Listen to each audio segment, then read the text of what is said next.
अस्सलाम वालेकुम and welcome to knowledge studio.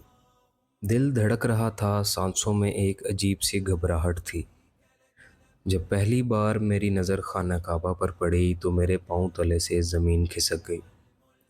आंखों से आंसुओं की नदियां बह निकलीं। ये वो लम्हा था जिसका मैंने सारी ज़िंदगी इंतज़ार किया था। ये कहानी है मिस्र के एक छोटे से गांव के रहने वाले अहमद की। 25 साल तक वो एक मामूली दुकान पर काम करते रहे, मगर इनका ख्वाब था कि एक दिन वो खाना काबा के सामने खड़े होंगे।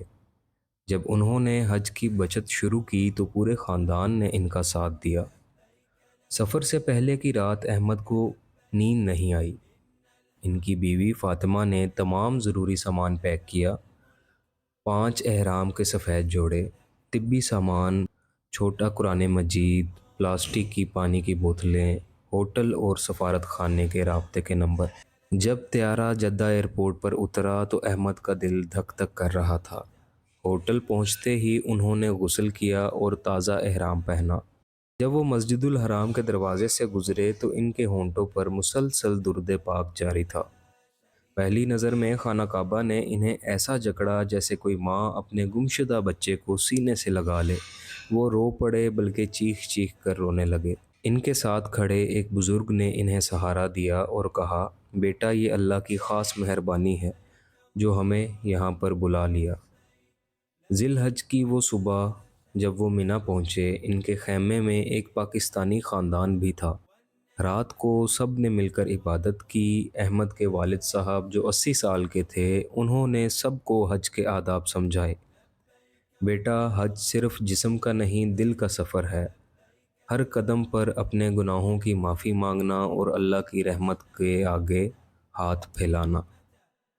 जिलहज की सुबह जब वो अरफात पहुँचे तो सूरज तप रहा था। अहमद ने अपने ख़ानदान को एक दरख्त के नीचे बिठाया।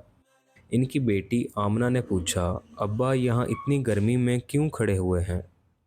अहमद ने मुस्कुराते हुए जवाब दिया, बेटी, यही वो जगह है जहाँ रसूल अल्लाह सल्लल्लाहु अलैहि वसल्लम ने आखिरी खुतबा दिया था। आज हमारे गुनाहों की माफ़ी का दिन है। पूरा दिन वो दुआ में गुजारते रहे। शाम को जब मुज़दलिफ़ा की तरफ चलना था तो अहमद के वालिद साहब थक गए। अहमद ने एक व्हील चेयर का इंतज़ाम किया और ख़ुद बारी बारी उसे धकेलता रहा। 10 जिलहज को जमरात पर कंकरियां मारते वक़्त अहमद का हाथ कांप रहा था।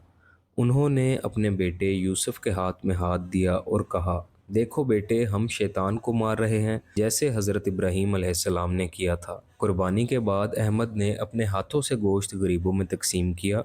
एक बूढ़ी खातून ने इनका हाथ चूमा और दुआ दी, अल्लाह तुम्हारा हज कबूल फरमाए। तवाफ़ुल विदा के वक्त अहमद का दिल भर आया। वो खाना काबा को अलविदा कहने के लिए तैयार नहीं थे। इनकी बीवी ने कहा, मत रोइए, ये अलविदा नहीं, हम यहाँ फिर आएंगे इंशाअल्लाह। वापसी पर त्यारे में बैठे अहमद ने अपनी डायरी में लिखा, आज मैं नया अहमद हूँ। मेरी आंखों ने जो देखा, मेरे दिल ने जो महसूस किया, वो कभी नहीं भूलूंगा। अल्लाह ने मुझे दूसरा मौका दिया है। नाजरीन, अहमद की तरफ से हज्जाज के लिए कुछ खसूसी मशवरे हैं। सफ़र से पहले रूहानी तैयारी के लिए रोज़े रखें, माफ़ी मांगें और कर्ज़े अदा करें, और जिस्मानी तैयारी के लिए चलने की मशक़ें करें। जूते आरामदा हों और ज़रूरी सामान में एक छतरी, नमाज की निशानदेही करने वाला कंपस, हंगामी सूरत हाल से निमटने के लिए या गुमशुदगी की सूरत में एमरजेंसी कॉन्टैक्ट नंबर्स, होटल का एड्रेस, और अगर आपके साथ बुज़ुर्ग हों तो उनके हाथों में होटल के एड्रेस वाला रिबन ज़रूर हो, और अपने पासपोर्ट और ज़रूरी कागजात को एक छोटे से बैग में अपने हमरा रखें। ऐ अल्लाह, हमारे हज को कबूल फरमा, हमारी कोशिशों को ज़ाया ना जाने दे और हमें अपने घर आने की बार बार तौफीक अता फरमा। आमीन। ये कहानी हकीकी वाक़यात से मुतासिर है। अगर आप हज कर चुके हैं तो अपने तजर्बात कमेंट्स में ज़रूर शेयर करें, और अगर जाने का इरादा है तो इस वीडियो को सेव कर लें। शुक्रिया। अल्लाह हाफ़िज़।